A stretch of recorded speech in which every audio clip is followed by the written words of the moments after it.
Hi students, welcome to maths YouTube channel. మన channel పేరు Srinivas Ekalavya A+ academy. Present మన ఛానల్లో చేస్తున్న ప్రోగ్రామ్ పేరు 100 Days 100 Problems. ఇది ఎవరి కోసం చేస్తున్నాము? త్వరలో 10th క్లాస్ పబ్లిక్ ఎగ్జామ్ రాయబోతున్న స్టూడెంట్స్ కోసం చేస్తున్న ప్రోగ్రామ్ అనమాట.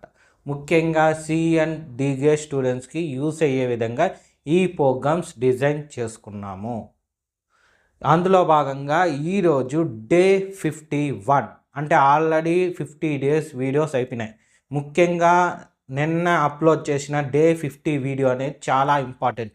ఎందుకంటే ఆ వీడియోలో సెమిస్టర్ 1లోనే అన్ని ఫార్ములాస్ ఎక్స్ప్లెనేషన్ ఇవ్వడంతో పాటు ఆ ఫార్ములాస్ ఏ డే రోజు కూడా ఎక్స్ప్లెనేషన్ ఇవ్వడం జరిగింది అన్నది కూడా చెప్పాను. అంటే ఏ ఫార్ములా ఏ డే రోజు చెప్పిన ప్రాబ్లంకి ఏ విధంగా యూజ్ చేసామో మొత్తం క్లియర్గా డే 50లో ఉంటుంది.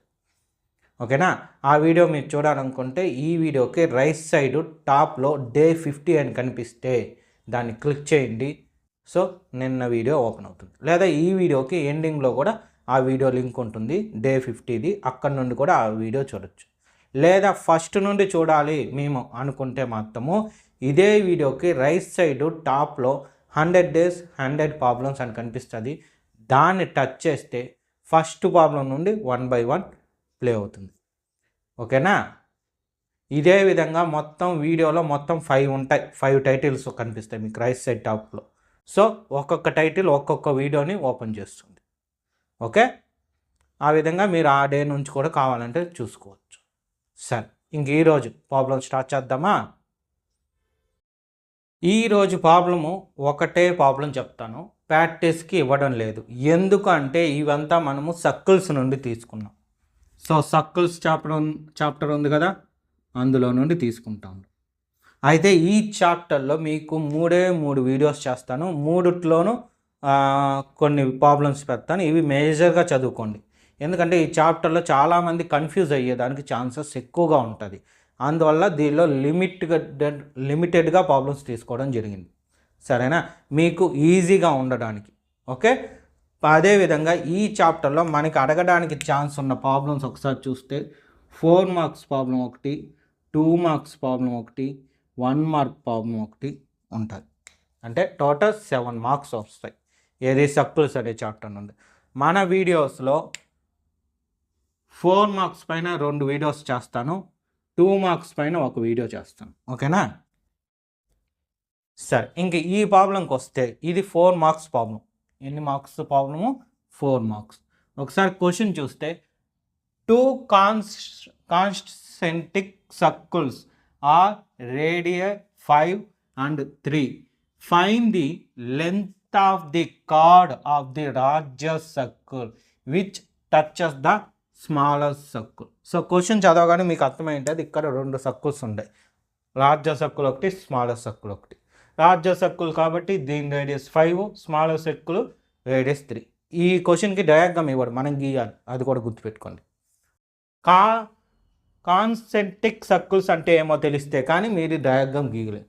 కాన్సెంట్రిక్ సర్కిల్ అంటే ఒకే పాయింట్ ద్వారా మనం 2 సర్కిల్స్ గీయడం. అంటే ఇలా, అంటే ఒక పెద్ద సర్కిల్ లోపల చిన్న సర్కిల్ ఉండటం.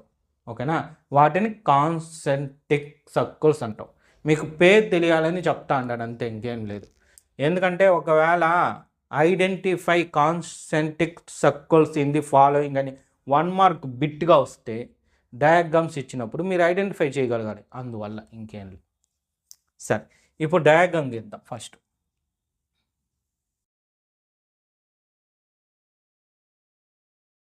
సో ఇది బిగ్ సర్కిల్, ఇది దాని రేడియస్, సెంటర్. ఓకేనా? దాని లోపల స్మాల్ సర్కిల్కి ఇద్దాం. కొంచెం సర్కిల్ అటు ఇటుగా ఉంటే నవ్వుకోకండి, ఎందుకంటే బోర్డు మీద కదా వేసేది, అందువల్ల. సరే, ఇప్పుడు ఏమి చూడండి, find the length of the card. ఒక లెంత్ కార్డ్ కావాలి. ఆ కార్డ్ దేనికి కావాలి? లార్జర్ సర్కిల్కి. కార్డ్ అంటే ఏమి? సర్కిల్ని 2 పాయింట్స్ దగ్గర టచ్ చేయడం. ఓకేనా? ఇలా, అది కార్డు. అయితే ఆ కార్డ్ ఏం కావాలి? Touch the small circle. So small సర్కిల్ని టచ్ చేయాలంట. అంటే ఇలా,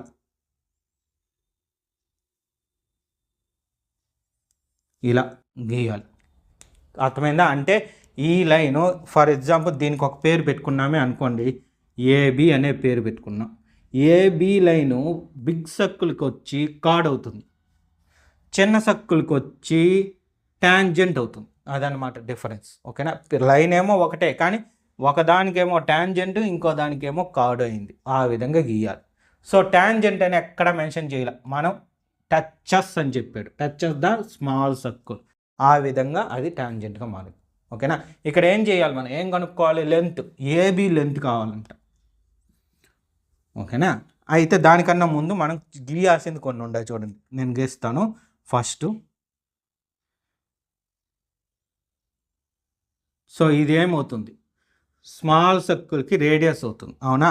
ఎందుకు ఈ విధంగా గీశానంటే ఇక్కడ 90 degrees వస్తుంది, అందుకోసమని. ఓకే, సో దీని లెంత్ స్మాల్ సర్కిల్కి రేడియస్ కాబట్టి 3 centimeters. సో ఇది సెంటర్ కదా, కాబట్టి ఇది ఓ. సో ఇక్కడ కూడా ఒక టచెస్ పాయింట్ వచ్చింది కాబట్టి పి అనుకుంటాం.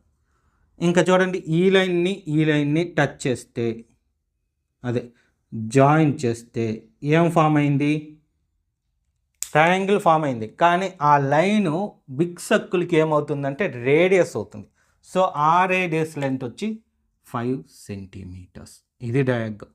ఈ డయాగ్రామ్ గీసి వదిలినా మీకు కనీసం 1/2 mark పడుతుంది. బట్ నా సజెషన్ సింపుల్గా డయాగ్రామ్ నుంచే మనం అంతా చెప్తాను నేను మీకు అర్థమయ్యేటట్టుగా. సో బాగా నేర్చుకోండి ఈ ప్రాబ్లం. ఓకేనా? అందుకే ఈ వీడియోకి ఒక్క ప్రాబ్లమే ఎక్స్ప్లెనేషన్ ఇచ్చేది, సింపుల్గా ఉండాలి మీకని. సరే, ఇప్పుడు ఏమేమి రాయిస్తాం, ఏబి కదా ఫస్ట్ డయాగ్రామ్ గీసాము, దానిలో ఏబి లైన్ని గీసాం కాబట్టి ఏబి లైన్ని రాద్దాం. AB is a chord of, దేనికి కార్డ్ అయింది, లార్జర్ సర్కిల్ కదా, chord of a larger circle. ఓకేనా?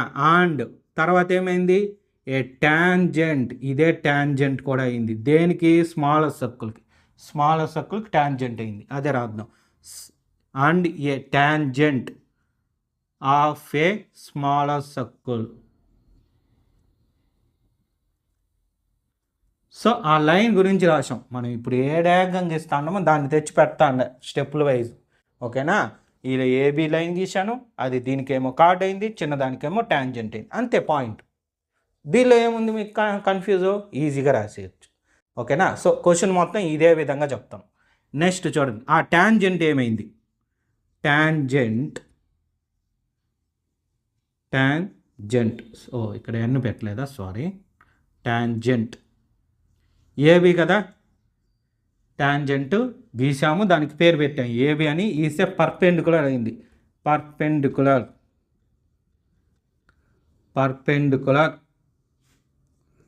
To the radius of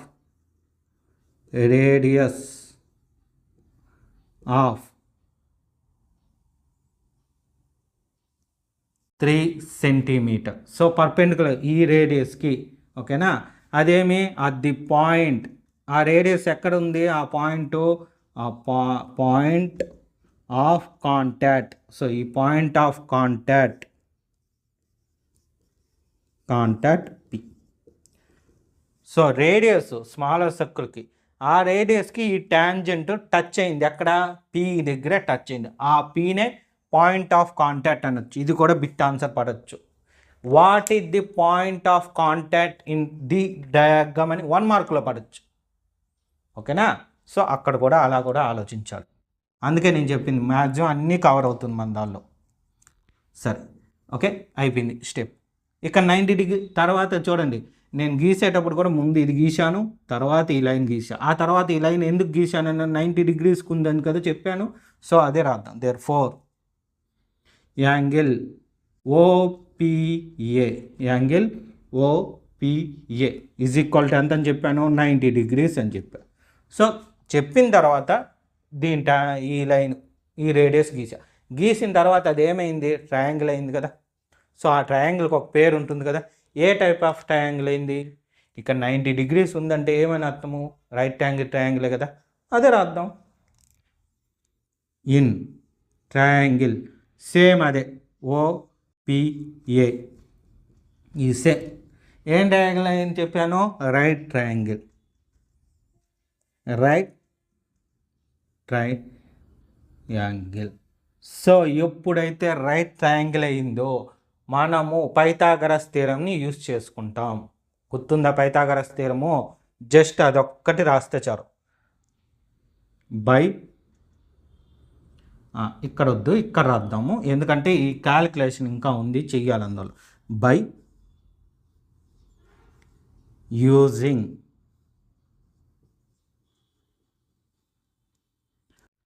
Pythagoras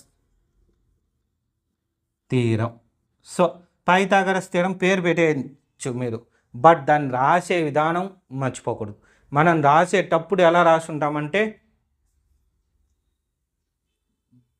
AC square is equal to AB square plus BC స్క్వేర్గా నేర్చుకొని ఉంటారు మీరు.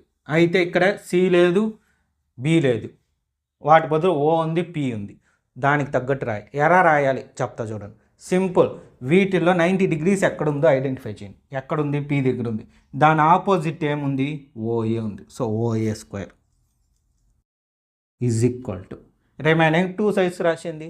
ఫస్ట్ 90 degreesకి ఆపోజిట్ ఉండేది is equal to remaining 2 OP square plus AP square. ఇప్పుడు OA అంటే చూడండి, ఓఏ ఎంత? 5. So 5 square. ఓపీ ఇది ఎంత? 3 square plus AP square. 5 square అంటే 25, 3 స్క్వేర్ అంటే 9 ప్లస్ ఏపీ స్క్వేర్. మనకు కావాల్సింది ఏపీనే కాబట్టి AP square is equal to 25. ఈ 9 ముందర ప్లస్ ఉంది, ఈ సైడ్కి వచ్చేస్తే మైనస్. మనం ఇక్కడ రాసి ఉంటాం కాబట్టి -9 ఎంత అవుతుంది? 16. So AP is equal to చూడండి స్క్వేర్, రైట్ సైడ్కి వెళ్తే స్క్వేర్ రూట్ ఆఫ్ 16 అంటే ఎంత? 4 సెంటీమీటర్. ఏపీ వచ్చేసింది. ఈ ఏపీ అనే దాని గురించి ఇప్పుడు రాస్తాం. ఈ ఏపీ ఇక్కడ చూడండి బాగా మనం డయాగ్రామ్లోనే గమనిస్తే ఏపీ ఇది ఉంది. ఏబీలో కరెక్ట్గా ఆఫ్ ఉంది. ఇది బైసెక్టార్ చేస్తాం. ఎలా తెలుస్తుంది సార్ ఇది బైసెక్టార్ అని? రూల్ అదేం లేదు. మీరు ఒకవేళ మర్చిపోయినారు అది బైసెక్టార్ అని మర్చిపోయినాం, అప్పుడు ఏం లేదు, జస్ట్ ఈ డయాగ్రామ్ని ఇలా రాయండి, డాటెడ్ లైన్ గీసుకోండి మీకు గుర్తు పట్టడం కోసం. ఓకేనా? సో ఇది 3 సెంటీమీటర్స్. ఈ లైన్ దీనికి ఉంది, దీనికి ఉంది. ఇది 5 సెంటీమీటర్స్. సో ఈ లైను ఇక్కడ రేడియస్, ఇక్కడ ఓబి అనేది కూడా రేడియస్, అంటే ఇది కూడా 5 సెంటీమీటర్స్ అయింది. సో 2 సైడ్స్ ఈక్వల్ అయిపోయింది, యాంగిల్ ఈక్వల్ అయిపోయింది. ఇక్కడ 90 degrees ఉంటే ఇక్కడ 90, అవునా? అన్నీ ఈక్వల్ అయిపోయింది. అప్పుడు ఇది కూడా ఈక్వల్. సో ఎప్పుడైతే ఇది ఈక్వల్ వచ్చింది అంటే అర్థము బైసెక్టార్ చేసింది. ఏ లైను? ఓపీ లైన్ బైసెక్టార్ చేసింది కదా. ఆ స్టెప్ రాస్తే సరిపోద్ది.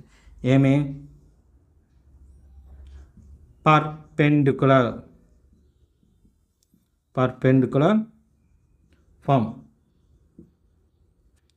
Centre OP bisecting. ఓకేనా? ఓపీ అనేది బైసెట్టింగ్ ద కార్డ్ ఏబీని బైసెట్ చేస్తుంది.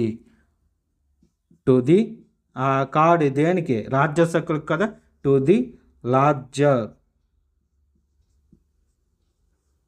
Larger circle.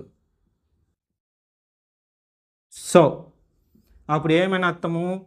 ఏబి అనేది కార్డు, అది 2 partsగా డివైడ్ అయింది. ఒక పార్ట్ ఏపీ అయితే ఇంకో పార్ట్ బీపీ అయింది, పిబి అయింది. సో ఇది 4 సెంటీమీటర్ ఇక్కడ వచ్చింది చూడండి. AP is equal 4. ఇది 4 కాబట్టి ఇది కూడా 4. 4 + 4 ఎంత? 8. AB is equal to 8 centimeter. So AB వచ్చేసింది. ఏబి అంటే ఏమి? ట్యాంజెంటే కదా. ట్యాంజెంట్ చిన్న సర్కిల్కి, పెద్ద సర్కిల్కి కార్డు. సో దాని లెంత్ రాసేసామంటే అయిపోయింది. వాడు ఎలా రాయమన్నాడు దానికి తగ్గ find the length of the chord of large circle అన్నాడు. సో అదే స్టెప్ రాస్తాం. Therefore the length of the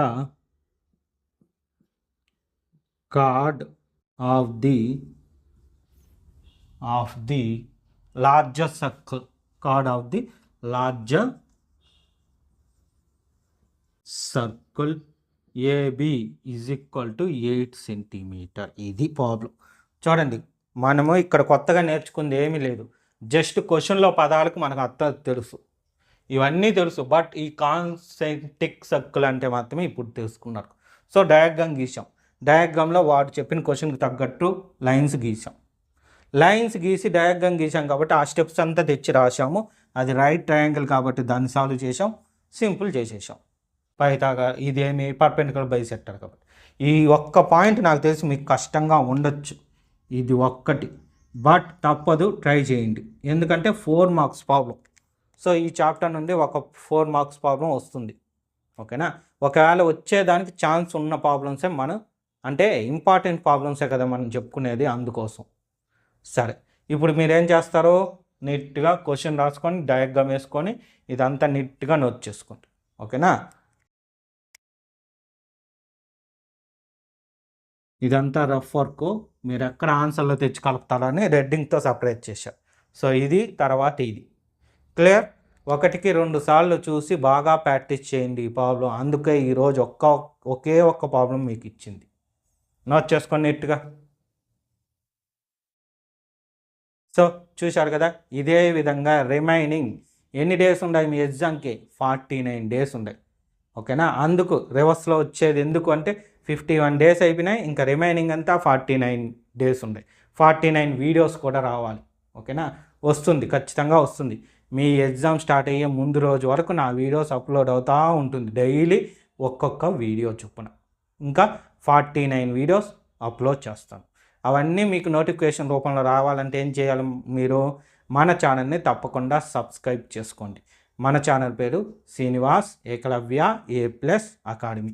అదే విధంగా ఇప్పుడు నేను ఎక్స్ప్లెనేషన్ చేసిన ఈ ప్రాబ్లం మీకు బాగా అర్థమై ఉంటే ఈ వీడియోని లైక్ చేయండి. మీ ఫ్రెండ్స్ ఎవరైనా ఉంటే వాళ్ళకు కూడా షేర్ చేయండి. ఒకవేళ షేర్ చేయడం తెలియదా అనే డౌట్ మీకుంటే మీరేం చేస్తారంటే జస్ట్ ఒకటే ఒక విషయం చెప్పండి. యూట్యూబ్ సెర్చ్లోకి వెళ్ళి శ్రీనివాస్ ఏకలవ్య 100 days 100 ప్రాబ్లమ్స్ అని టైప్ చేస్తే వీడియోస్ ఓపెన్ అవుతాయి, 1 by 1 చూడొచ్చు. లేదు అంటే కూడా శ్రీనివాస్ ఏకలవ్య డే 51. సో మన ఛానల్ పేరు ఈరోజు డే 51 కాబట్టి డే 51 అని టైప్ చేసిన ఈ వీడియో మీకు కనిపిస్తుంది. ఓకేనా? సరే, థ్యాంక్ యూ.